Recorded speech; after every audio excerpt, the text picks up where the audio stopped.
여러분 안녕하십니까? 말씀으로 하루를 여는 천수답의 새벽 묵상. 오늘은 열왕기상 21장을 묵상합니다. 은혜 베푸는 것도 병이더라. 자식들을 향한 부모들의 은혜 베푸는 것도 가히 병적이지요. 주고 또 주고 온전히 주고도 모자란 듯 더 액을 하는 것을 볼 때면 이건 병이 아니고는 이럴 수 없다는 생각이 종종 듭니다. 하나님의 은혜도 그렇습니다. 이스라엘 왕 가운데 아합은 최고로 악하고 타락한 왕이며 그가 저지른 우상 숭배와 그의 아내 이세벨의 말을 듣고 온 나라를 죄악으로 몰아간 죄는 당장이라도 심판을 받았어야 할 죄악들이었습니다. 뿐만 아니라 그의 탐욕은 지나쳐 조상에게 물려받은 왕궁 곁 나봇의 포도원을 탐하여 탈취하기까지 하였지요.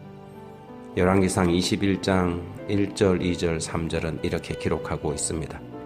그 후에 이 일이 있으니라. 이스라엘 사람 나봇에게 이스라엘의 포도원이 있어 사마리아의 왕 아합의 왕궁에서 가깝더니 아합이 나봇에게 말하여 이르되 내 포도원이 내 왕궁 곁에 가까이 있으니 내게 주어 채소밭을 삼게 하라. 내가 그 대신에 그보다 더 아름다운 포도원을 내게 줄 것이요 만일 내가 좋게 여기면 그 값을 돈으로 내게 주리라. 나봇이 아합에게 말하되 내 조상의 유산을 왕에게 주기를 여호와께서 금하실지로다 하니 아합은 자기 뜻을 이루지 못하자 아내에게 말했고 이 간악한 이세벨은 거짓 정인들을 내세워 나봇을 모함하여 돌로 쳐 죽이고 그의 포도원을 아합에게 돌렸습니다. 15절 16절에 보면 이세벨이 나봇이 돌에 맞아 죽었다 함을 듣고 이세벨이 아합에게 이르되 일어나 그 이스라엘 사람 나봇이 돈으로 바꾸어 주기를 싫어하던 나봇의 포도원을 차지하소서. 나봇이 살아있지 아니하고 죽었나이다. 아합은 나봇이 죽었다 함을 듣고 일어나 이스라엘 사람 나봇의 포도원을 차지하려 그리로 내려갔더라.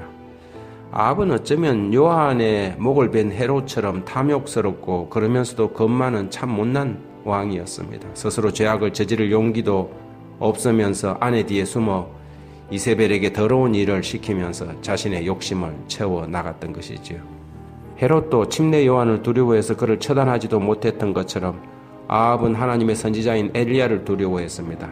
헤롯에게는 간부 헤로디아가 있었고 아합에게는 이세벨이 있었지요. 나봇의 포도원을 차지하려 내려가는 아합을 만난 엘리야는 아합이 엘리야에게 이르되 내 대적자여 내가 나를 찾았느냐 대답하되 내가 찾았노라.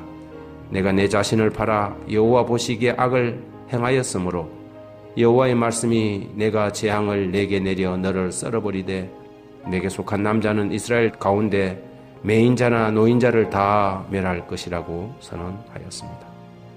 27절에 보면 아합이 이 모든 말씀을 들을 때에 그의 옷을 찢고 굵은 배로 몸을 동이고 금식하고 굵은 배에 누우며 또 풀이 죽어 다니더라고 기록합니다. 아합은 선지자의 말을 듣고 마음을 돌이켰습니다. 천하의 몹쓸 왕이지만 그가 또한 얼마나 발작적인 회개를 하는 사람인지 하나님이 너무 잘 아시지만 하나님의 사랑은 거의 병적입니다. 이 탐욕스럽고 위선적인 왕의 가면을 벗겨서 그의 죄를 낱낱이 밝혀야 하지만 하나님은 오히려 이렇게 말씀하셨습니다. 28절 29절에 여호와의 말씀이 디셉 사람 엘리야에게 임하여 이르시되 아합이 내 앞에서 겸비함을 내가 보느냐? 그가 내 앞에서 겸비함으로 내가 재앙을 저의 시대에는 내리지 아니하고 그의 아들 시대에야 그의 집에 재앙을 내리라 하셨더라. 이렇게 하는데 어찌 하나님의 사랑을 병적이라고 하지 않겠습니까? 그분의 은혜는 핑곗거리만 있으면 베풀어 주려고 준비된 은혜이지요. 이 세상 누구라도 하나님의 은혜를 만일 받지 못했다면, 그가 만일 구원을 받지 못한다면 그것은 하나님의 은혜가 부족해서가 아니라 그 하나님의 병적인 은혜 베푸는 사랑을 거절했기 때문일 것입니다. 오늘 우리는 자식에게 눈이 멀어 자신을 다 내어주고도 더 주지 못해 안타까워하는 어떤 어머니의 병적인 사랑을 하나님의 모습 속에서 보게 됩니다. 하나님은 죄인들에게 눈이 먼 것이 분명합니다. 하나님 아버지 아합에게 베푸신 하나님의 은혜를 봅니다. 이는 인생에게도 이렇게 베풀어 주셨구만 우리가 하나님의 사랑을 의심할 이유가 하나도 없지 않습니까? 오늘도 넘치는 하나님의 은혜를 기억하며 그 은혜의 품속에 빠져 살고 싶습니다. 그 은혜를 나누고 살겠습니다. 우리도 은혜 베풀 사람에게 하나님처럼 행동하며 살게 해 주십시오. 예수님의 이름으로 기도드립니다.